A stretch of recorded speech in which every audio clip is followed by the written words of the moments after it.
Kayo bang dalawa ng mahal mo ay nagkamalabuan na sa isa't isa?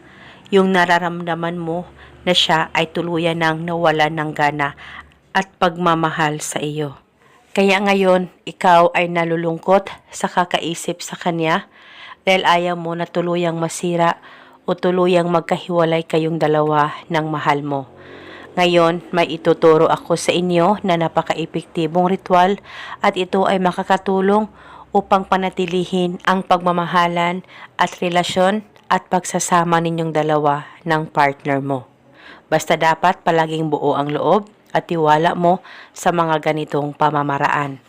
Pwede mo ito gawin sa kahit na anong araw o oras na gusto mo.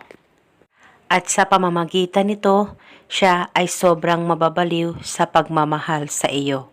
Basta gawin sa mabuti at hilingin ng buong puso. Ang gagawin mo lamang ay kumuha ka ng papel at panulat at isulat mo sa papel ang kanyang tunay na pangalan at apelyido ng 3 beses. At sa ibaba, isulat mo, ikaw ay mababaliw sa sobrang pagmamahal mo sa akin. Isulat mo lamang ito ng 1 beses. At pagkatapos mo ng masulat lahat, ay patakan mo lamang o maglagay ka ng pabango sa papel na sinulatan mo ng kanyang pangalan. At nang malagyan mo na ito ng pabango, kumuha ka lamang ng 1 cotton ball o bulak at ilagay ito sa papel na sinulatan mo at balutin mo ito. At pagkatapos mo na itong mabalot, pwede mo ito ilagay sa plastic o ziplock at dalhin ito kahit saan ka man magpunta.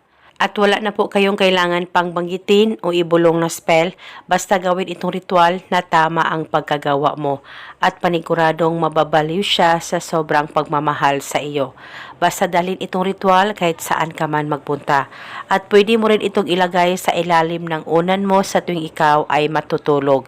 Itago ito o dalhin hanggang kailan mo gusto. At eto muna sa ngayon, maraming salamat po sa panunood. May God bless us all.